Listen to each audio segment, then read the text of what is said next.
Okay, so I'm going to show you how to trellis the tomatoes if you're inside a polytunnel. And all you need is a pipe and any pipe attached to the top of the house.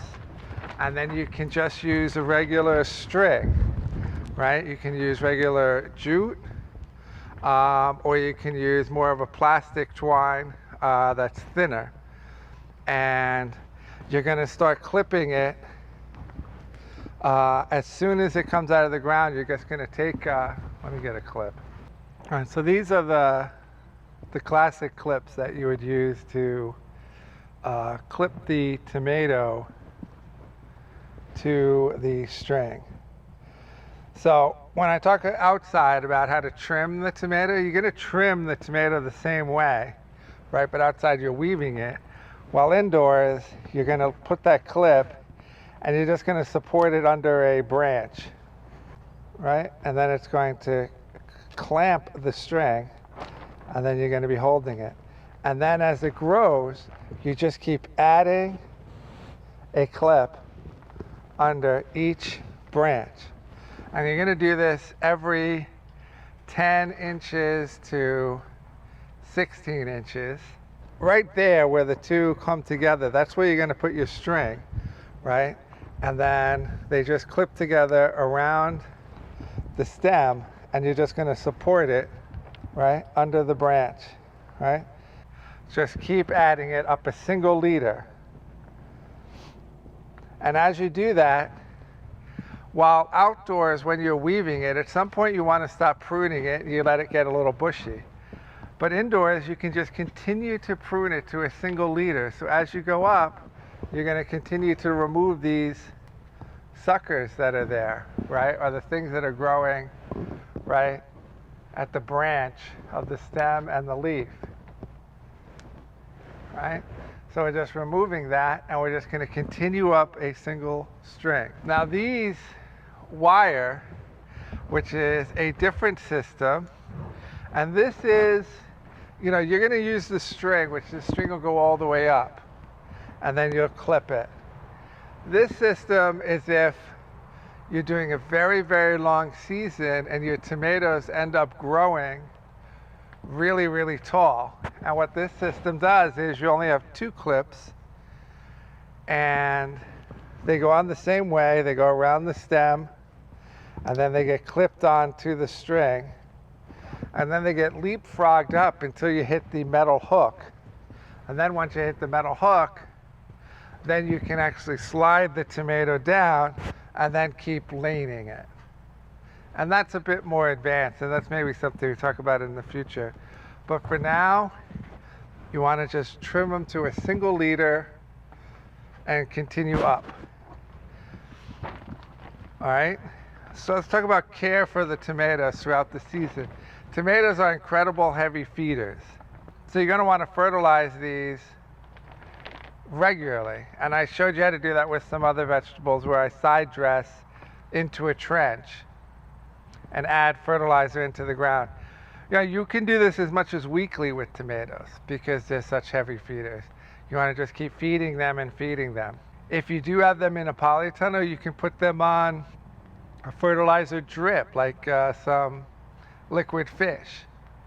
They love that too. They're just such heavy eaters, they're going to just sop it up, whatever you give them.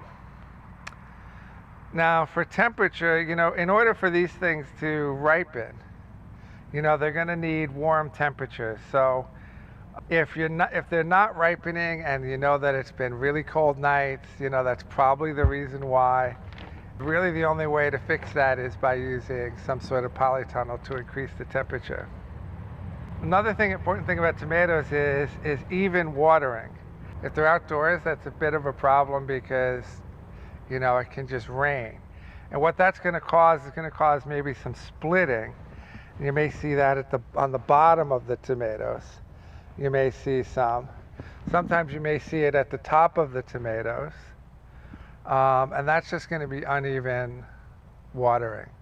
If you have them in a polytunnel just covered, then you can put them on drip and you can control it. And then you just water them the same amount every day, and that will make sure that they don't split.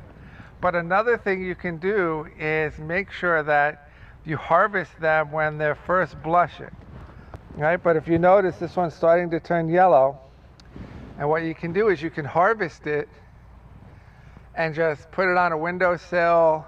Don't put it in direct sunlight, but you can just put it on a table. It's going to mature on its own, and it's going to taste just as good as if you picked it ripe. That's kind of a myth that if you let it ripen all the way on the vine, that it's going to somehow taste better.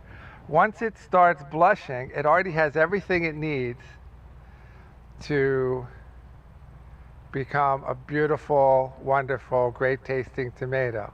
And by leaving it on the plant, you're risking it getting damaged and getting split or something happening to it, insects taking a bite out of it. It's okay to just harvest it when it's blushing and just continue to keep harvesting as they blush. And that's going to solve a lot of problems. And that's what farms are going to do. And trust me, it makes no difference on the flavor. All right, so let's talk about some things that affect tomatoes, like disease and pests. Fungal things, they have fungal problems on their leaves, and I think the best way to avoid that is by putting them in a polytunnel. Because if the leaves are dry, it's less likely to happen. There are some things that could happen based on humidity, powdery mildew or leaf mold. That will be based on humidity, and that's a bit harder to deal with. Now, I would always rather not spray.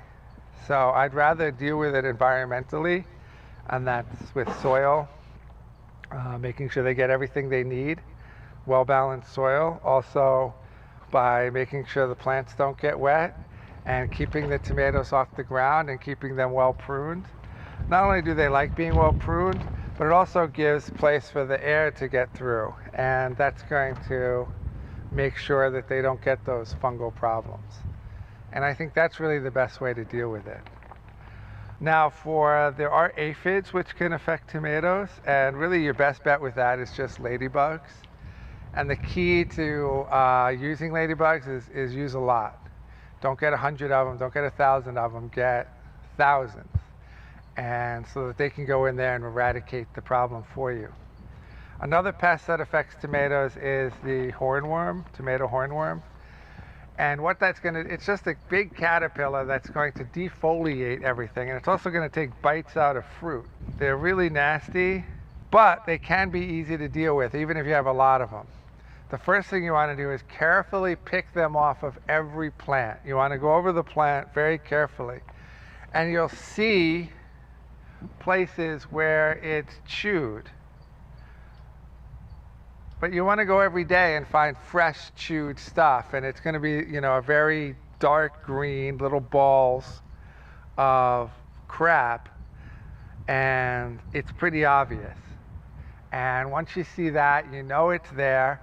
You'll see the chewed stuff, but he'll be hiding usually along a leaf or something, and you want to pluck him off and get him off every plant. Go there the next day, see if there's any new damage. And you're going to have to do this for a week, maybe 2 weeks, to get all the big boys, to get all the full-size caterpillars. And they're coming from eggs, which are laid on the leaves. And so to get rid of the eggs, you just want to use a lot of ladybugs. And the ladybugs will go in and just eat the eggs. And that'll take care of that problem and get rid of them from that early stage. Right? So you're going to get rid of the eggs with the ladybugs, and then you're going to pluck off the big guys. And you can solve the problem. It looks terrible when they're all, eating your plants, but it's something you can definitely take care of, and it's not such a big deal. Harvesting cherry tomatoes are different because you don't want to harvest a cherry tomato when it's blushing, right? So that's a blushing cherry tomato. But that's not going to ripen really nicely. Cherry tomatoes just don't work the same. You're going to want to do them when they're at least 70% ripe, if not totally ripe. Right? You see the difference. That one's blushing. That one's like 70%. And that'll get delicious and fully ripe, while this one will not. It may eventually take a while to get right, but it's not going to taste the same. So it's just a different way of handling it. Okay, pollination. If your tomatoes outside, you don't need to worry about it. If you have an open polytunnel, you don't need to worry about it. They're pollinated by bumblebees and just the wind, really. So you're not going to have an issue. If you close your polytunnel and it's completely sealed, and so wind and bumblebees can't get in there, then you can bring in bumblebees. And that's something I do on the farm, and it's something you can do at home. It's not it's pretty easy. You just order them and put the hive inside.